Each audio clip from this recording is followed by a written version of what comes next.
So briefly, Shane, for those people that maybe aren't familiar with the term bridging finance, what does that mean? Yeah, I think it's a very good question, and particularly for Northern Ireland, because bridging finance is a very common form of finance in GB, and we possibly have. I mean, at a guess, we have tens of direct competitors in the market in GB. Put very simply, bridging finance is just short-term finance.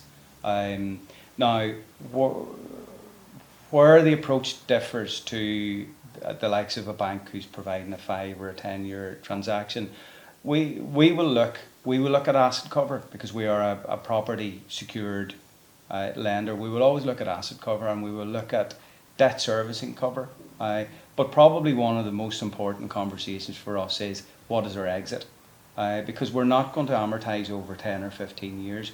We need a very clear understanding of what your plan A is and what your plan B is. So plan A could well be, I'm doing 2 or 3 things to this asset and then I'm going to refinance. It may be that it's going to be sale. It could be repayment from sale of an asset which is not part of our security, or it could be just lump sum repayments from cash flow. But it is, in the underwrite stage, a big part of our conversation is, look, what is the risk of this exit not happening? And clearly, when we get into more volatile economic environments, that becomes a more difficult conversation because it's harder to predict perhaps where the bank's appetite will be in 12 or 18 months' time.